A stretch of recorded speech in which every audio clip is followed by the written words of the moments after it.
Saraikistan democratic party کے chairman Rana محمد فراز نور نے Lahore press club میں پریس کانفرنس سے خطاب کرتے ہوئے کہا کہ سرائیکی صوبہ استحکام پاکستان کا منصوبہ ہے، اسے جلد پایہ تکمیل تک پہنچایا جائے تاکہ ملک کے تمام عوام برابری اور توازن کی بنیاد پر ترقی کر سکیں۔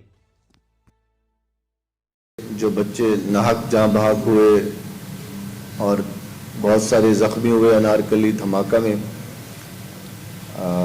ظلم، دہشت گردی، تشدد چاہے وسیب میں ہو ہمارے یا پاکستان کے کسی حصے میں ہو، لاہور میں ہو، اتنا ہی کربناک ہوتا ہے، اتنا ہی دکھ دینے والا ہوتا ہے جتنا کسی بھی پاکستان کے حصے میں ہو۔ لیکن ایک بات ہے کہ بہت سارے ہمارے وہ نوجوان جو بے روزگاری کی وجہ سے لاہور آتے ہیں، کراچی جاتے ہیں، بلوچستان سے آتے ہیں، اور بدلے میں اکثر ان کی لاشیں واپس پہنچتی ہیں تو ایک کوہرام مچتا ہے۔ تو یہ ایک پردیس کا والدین کو دکھ سہنا پڑتا ہے، دوسرا پھر واپسی پہ جب ان کی میت گھر جاتی ہے، لاش گھر جاتی ہے، تو ایک آپ سمجھیں کہ قیامت صغریٰ کا منظر ہوتا ہے۔ تو ہم چاہتے ہیں کہ جب ڈی سینٹرلائزیشن آف پاور ہوگی، وسائل کی منصفانہ تقسیم کا نظام قائم ہوگا، علیحدہ صوبے کی صورت میں ہمیں صوبائی خود مختاری ملے گی، تو یقیناً لاکھوں جابز کریٹ ہوں گی اور ہمارے وسیب زادے اپنے گھر میں ہی اپنی دہلیز پہ ان کو انصاف کے ساتھ روزگار بھی ملے گا۔ تو اگر پھر کوئی ثانیہ یا دکھ ہوتا ہے تو ایٹ لیسٹ اپنے اپنوں میں ہی ان کی کسی کی خوشی، غمی، موت، فوت، تو یہ سب حصہ ہے، لیکن اپنے وطن، اپنے وسیب میں ہوگا۔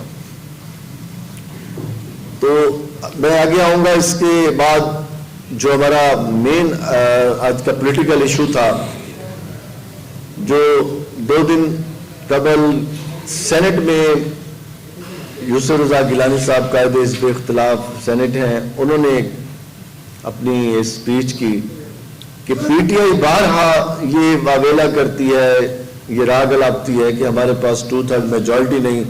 اگر 2/3 میجورٹی ہوتی تو ہم اپنے وعدے جو اس وسیب کی 6 کروڑ عوام سے کیا تھا، اور واحد یہ وہ معاہدہ تھا جو ریٹن شیپ میں ہوا، یہ اجرک پہن کے ہمارے ساتھ معاہدے کیے گئے، میڈیا پہ کیے گئے کہ ہم 100 دن میں ان کو صوبائی خود مختاری دیں گے، ان کے مسائل کا جو حل ہے، علیحدہ صوبہ سرائیکی پروونس جس کی ہم ڈیمانڈ کریں۔ لیکن گزشتہ حکومتوں کی طرح پھر اقتدار میں آنے کے بعد انہوں نے بھی کہا کہ ہمارے یہ مسائل ہیں، ہمارے پاس میجورٹی نہیں ہے، دس اینڈ دیٹ۔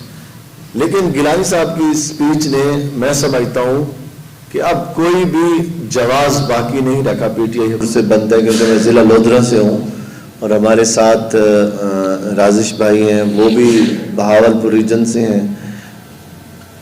میرا خیال میں اگر آپ گراؤنڈ ریئلٹیز کو دیکھیں یا آپ کا وہاں تعلق ہو یا آپ کو انشاءاللہ دعوت دیں گے، تو بہاولپور اگین ایک بارڈر پہ ہے۔ پہلے ہم نے ایک لاہور بنایا بارڈر پہ، آج تک رسک میں ہے، جو آج ہم پھر ایک بارڈر کو یا صوبے کو یا اس کے مرکز کو بہاولپور میں بنائیں۔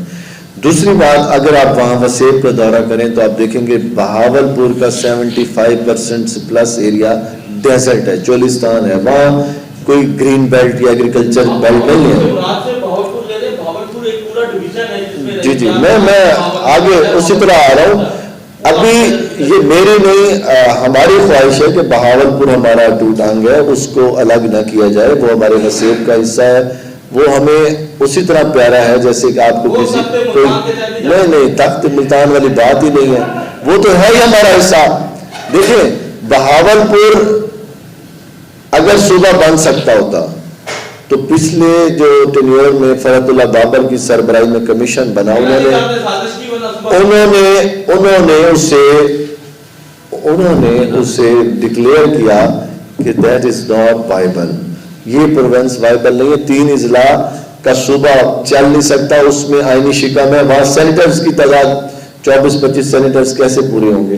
اچھا، جو ہم ریجن دے رہے ہیں، یہ نقشہ دے رہے ہیں، وہ مکمل اپنے تمام فائنینشیل اخراجات، اپنی پارلیمنٹ اپنے بجٹ کو رن کر سکتا ہے، اور 3 اضلاع کا صوبہ کیسے, اور اتنے کلوز ڈسٹینس پہ انہوں نے کہا 2 صوبے بن نہیں سکتے. ابھی یہ بات ایسی, ابھی یہ بات بہاولپور والے ہمارے وجود کا حصہ ہے, ہم ان کو بہاولپور میں آپ کو انشاءاللہ, وہ عباسی صاحب سے میری بات ہو گئی ہے جو وہاں کے بین اس کو لیڈ کر رہے تھے. میں نے کہا جی عثمان عباس صاحب کو کہا کہ گورنر ہاؤس, عثمان عباسی صاحب اس وقت ایک صوبے کی حمایت میں ہے, ہم نے ان کو کہا کہ گورنر ہاؤس آپ کو دیں گے, آپ وہاں پہ بیٹھیں, اپنا اس کو انجوائے کریں, صوبہ ہی کرنا چاہیے. ایسا نہ کریں. عباسی صاحب کون ہوتے ہیں بہاولپور کی قسمت کا فیصلہ کرنے والے؟ آپ تاریخی بات بتائیں کہ جب راجہ رنجیت سنگھ نے سرائکی علاقے ملتان پہ ریاست پہ حملہ کیا تھا تب یہ بہاولپور اس کا حصہ تھی. اس طرح کا تو ریفرنس بتائیں. بہاولپور پہلے بھی اس وقت مہاراجہ کے دور میں کوئی الگ ریاست تھی. بہاولپور ملتان ریاست کی قدامت 5000 سال قبل مسیح ہے, جبکہ ریاست بہاولپور 300 سال پہلے کا اس کا وجود ہے. یہ اسی میں سے نکلی ہے, ریاست ملتان میں سے. یہ عباسی خاندان کو عنایت کی گئی تھی اس وقت کے بادشاہوں کی طرف سے. تو میں سمجھتا ہوں بہت ساری یہ ہڈن بھی ہوتی ہیں خدمات. تو یہ ہسٹری میں بہت آگے چلے جائیں گے. میں سمجھتا ہوں کہ بہاولپور کے اگر لوگوں سے بھی آپ ریفرینڈم کرائیں تو وہاں بھی 50% سے زیادہ لوگ سرائکی صوبے کے یا ایک صوبے کے حق میں ہیں, اور کیونکہ وائبل ایک صوبہ ہے, وہاں پہ اس کلوز ڈسٹینس میں 2 صوبے نہیں ہیں. اچھا, تو آپ کو کیا لگتا ہے, آپ میرے بہت پیارے محسن بھائی ہیں, کہ آج تک ہمیں 40 سال سے ایک صوبہ نہیں ملا, تو یہ 2 صوبے والا جو ایشو ہے یہ 2 صوبے دے دیں گے ہمیں, یعنی کہ وسیع کو اتنا یہ بااختیار کر دیں کہ پورے سینٹ میں ہم بھی ڈومینیٹ کریں, پھر ہمارے پاس 50 سینیٹرز ہوں.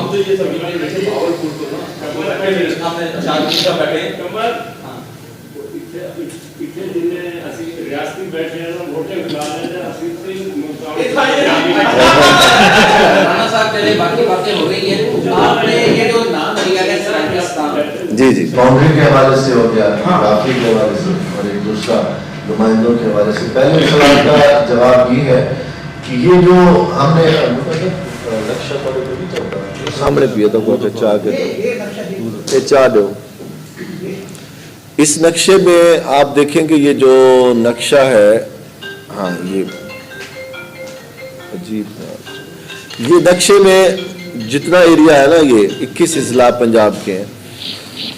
یہ وہ اضلاع ہیں جو 1818 تک ملتان ریاست کا حصہ تھے. یہ ملتان سرائکی وسیب کا حصہ پھر کہلاتا ہے, ملتان کا حصہ کہلاتا ہے. ہم نے اسی نقشے کو سامنے رکھا ہے. آپ جب بھی کوئی میپ بناتے ہیں تو کوئی اس کے پیچھے تھیوری ہوتی ہے, کوئی آئیڈیالوجی ہوتی ہے. آپ یہ دیکھ لیں گے یہاں آپ کو ڈومینیٹ جو نظر آئے گی وہ سرائکی وسیب کا ثقافت القتل آئے گا اس پورے خطے میں. ہاں, اب یہ ہے کہ ساہیوال کے دوست کہاں آنا چاہتے ہیں, تو اس پہ کوئی جبر والی بات نہیں ہے, اس پہ ریفرینڈم ہو سکتا ہے.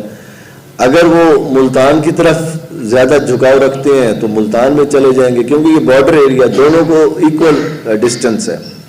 اگر وہ لاہور کی طرف آنا, لیکن ہماری خواہش تو یہ ہے کہ وہ ہمارے وسیب کا حصہ ہے, ہمارے ساتھ رہیں, ان کی تہذیب, ثقافت, کلچر ہمارے ساتھ زیادہ ملتا ہے. اور ابھی جو حکومت نے بھی اس کو باؤنڈری کا یا بورڈ لگایا, میرا خیال میں ساہیوال کے شروع سے لگایا, جس کو ساؤتھ پنجاب کا نام دیا حکومت نے, جسے ہم سرائکی وسیب کہتے ہیں اپنی شناخت کے حوالے سے. تو اس کو میں سمجھتا ہوں کہ یہ کوئی اتنا بڑا ایشو نہیں ہے. جب فائنل بات ہوتی ہے, ٹیبل ٹاپ پہ آتی ہے, تو ان چیزوں کا حل بھی ہو جاتا ہے. جیسے پاکستان کی باؤنڈری جب بنی تھی تو کئی ریاستیں یہاں آنا چاہتی تھی, کہیں وہاں جانا چاہتی تھی, تو ان کو ریفرینڈم یا ان کی جو قیادت کو اختیار دیا گیا تھا کہ آپ اس کو سالو کریں. دوسری بات آپ نے کی کہ آپ کے نمائندے, بات یہ ہے کہ جب تک ہم سمجھتے ہیں کہ ڈی سینٹرلائزیشن آف پاور نہ ہو, نظام کو تبدیل نہ کیا جائے, وسائل کو ڈیوائڈ کرنے کا جو نظام ہے, NFC کے تحت جتنا پنجاب ہماری آبادی شو کر کے 6-7 کروڑ وسیب کی آبادی شو کر کے رقبے کو شو کر کے وہ فنڈ میں تو سب سے زیادہ پاکستان کا شیئر لے لیتے ہیں تقریباً 60-62%. لیکن جب ہمیں دینے کی باری آتی ہے تو وہ پھر ہمیں زکوٰۃ خیرات کے طور پہ ملتا ہے بہت تھوڑا. پہلے تو 4-5% ملتا رہا. اب اس حکومت نے بڑی حاتم طائی کی قبر پہ لات ماری ہے تو انہوں نے کہا کہ ہم بڑھا رہے ہیں, لیکن وہ بھی امپلیمنٹس نہیں ہوتے. ابھی گزشتہ سالوں میں آپ تو صحافی ہیں جانتے ہوں گے کہ ہمارے پاس جو ہیلتھ اور ایجوکیشن کا بجٹ تھا وہ اورنج ٹرین کے نام پر لے کے واپس کر لیا گیا کہ جی وہاں پروجیکٹ 300 ارب لگایا گیا. لاہور کے 1/4 حصے کو فیسیلیٹیٹ کرتی ہے. ڈیولپمنٹ ہونی چاہیے, لیکن جب کسی کی گردن پہ ناخن رکھ کے آپ اس کے بنیادی رائٹس میں وہاں کے نشتر اور کارڈیالوجی کے بجٹ اٹھا کے اورنج ٹرین پہ لگا دیں گے, میٹرو ٹرین پہ لگائیں گے, تو پھر چیخیں تو نکلیں گی اور ان چیخوں کی باز گشت یہاں تک پہنچے گی. تو میں سمجھتا ہوں کہ گیلانی صاحب آ جائیں, انہوں نے بار وزیر اعظم تھے, بہت کچھ کیا جس کو ہم ایڈمائر بھی کرتے ہیں, تسلیم بھی کرتے ہیں, لیکن وزیر اعلیٰ کیا کوئی بنا دیا جائے تو آپ کیا سمجھتے ہیں کہ عثمان بزدار شہباز شریف کے ساتھ کمپیریزن کیا جائے تو کیا اس طرح پاورفل وزیر اعلیٰ ہیں یا اس سے آدھے بھی ہیں؟ نہیں ہیں. تو یہ وہ ڈفرینس ہے. جب تک ہمارے وسائل پہ ہمارے لوگوں کا اختیار نہیں ہو, ڈیسینٹرلائز نہیں کیا جائے گا, اس وقت تک ہمیں ان چیزوں کا فائدہ نہیں ہوگا. کیمرہ مین فرحان شیخ کے ساتھ Arshad Ansari, city one news, Lahore.